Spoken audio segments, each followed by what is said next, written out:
morning, good afternoon, or good evening, Chris River Church of God. So good to see you guys back here again.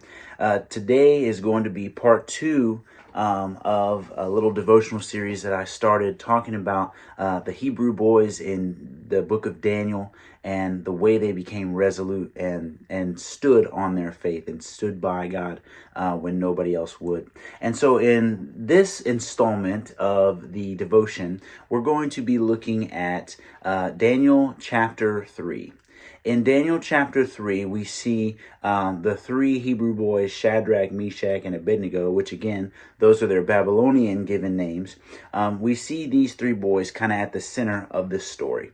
And I'm not going to read the whole passage just for the sake of time. You guys can read this passage and kind of bounce it off of what I'm saying here. But to paraphrase the story, you have those three Hebrew boys and Nebuchadnezzar, the king of Babylon at the time. He had proposed that he was going to build a statue that was going to be 90 feet tall, 90 feet wide, and they were going to play some music. And when they played this music, they wanted everybody that was there to bow down and worship the statue.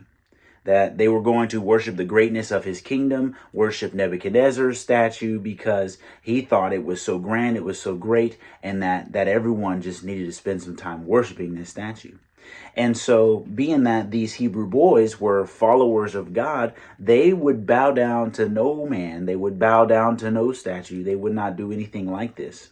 But there was a special condition placed on the backside of this command that Nebuchadnezzar gave to all the people of the country.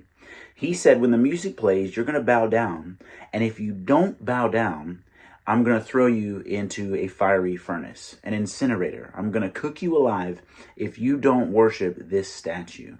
He was going to take it as a great offense. He was going to take it as some sort of transgression against the kingdom or against his authority, and he wasn't going to have it. He was going to throw you in the furnace if you didn't do it. And so the time came and the trumpets played, the music played, and it says that everyone bowed down except for Shadrach, Meshach, and Abednego. Every other person in the country was bowing down and worshiping this statue, except for these three Hebrew boys. Can you imagine the pressure? I mean, there's so many different things that were going against these guys. For one, their life is at stake. They're going to be killed if they don't do this. So let's say that for one, that's a huge deal. And as Christians in America, we are tremendously blessed that we are not living under the threat of death for our faith. But there are believers and brothers and sisters across the world that they are under threat of death, but they worship anyways. And we'll talk a little bit about that in just a moment. But there are so many pressures from from just around them. The fact that everyone else is kneeling and they're standing, you're going to see them from a mile away. If they're the only ones who are standing up in a crowd of a country worth of people, they're going to stand out like a sore thumb. And they didn't care. They were going to look different. They were going to be different because they knew what they stood on. They knew that they stood for their faith. They stood for God. And it says that there was some malicious Chaldeans that they came over and they went to Nebuchadnezzar and they said, Nebuchadnezzar, did you not say that if somebody did not worship this statue that you were going to punish them by throwing them in the furnace? He said the Hebrew boys didn't do it. And so Nebuchadnezzar obviously got upset. They're going to challenge my authority. And he runs to them and he has them brought to him rather. And he says, yeah, I told you I'm going to turn this furnace up and I'm going to throw you inside of it if you don't bow. Now, when the music plays, you need to bow. And the Hebrew boys responded that they were not going to bow. And Nebuchadnezzar was upset. He said, what God's going to save you from my furnace? And they said, the God that we serve is capable of saving us, yet if he does not, still we will not bow.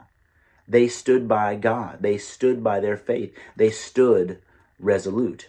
They had determined in their mind from the very beginning, no matter what Nebuchadnezzar did or said, they were going to stand by God. In today's day and age, there are people from the outside that are pressuring us as Christians to bow down, to stay silent, to not stand by our faith, to not stand by God. If you look at your social medias or just the news or anything like that, you can see where anyone and everyone can say and do and believe whatever they want to say, do, or believe. But as soon as a Christian steps up and stands up and says two words about their faith, You can watch the comments go a mile long of people telling them, how dare you say anything? How dare you stand up? How dare you believe that? How could you this? How could you that? And all the offense and the authority and the pressure of the culture that we live in comes against us in full force to try and silence us, to try and make us bow. And the problem is that enough Christians aren't standing resolute. Enough Christians aren't posturing themselves in the middle of a culture that is bowing down to the whims of the world and to the opinions of being politically correct or this and that and the other. Not enough Christians are standing with God because of the fear of the pressure of the world, because of the fear of the opinions. Listen, it offended Nebuchadnezzar tremendously that the Hebrew boys did not bow, but they didn't care. They weren't worried about that king. They were worried about the king, God. And so we have to be more concerned with, what does God see when I stand? What does God think if I do this or do that?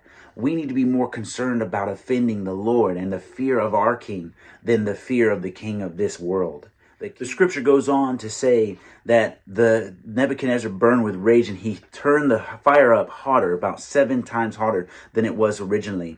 And that the guards that were holding the 3 Hebrew boys, when they threw them into the fire, it says that it killed those guards. And it says that as Nebuchadnezzar looked into the fire, he saw the 3 Hebrew boys walking around, and he asked somebody with him, he said, "Did we not throw 3 into the fire? Because I see a 4th standing with them, and he looks like the Son of God." I need you to hear that word. He stood with them in the fire. God stood with them in the fire. When we choose to stand for God, He will stand for us. When the heat gets turned up and when things get difficult in your life, you will look to your left or you will look to your right, and you will see God standing with you. That doesn't mean that things won't get hot. That doesn't mean that things won't get difficult. But if you commit to standing for God, He commits to standing for you. And I can tell you right now, I don't want anybody other than God in my corner, because I know if He's standing for me, nothing can be against me. God bless you. I love you. See you later.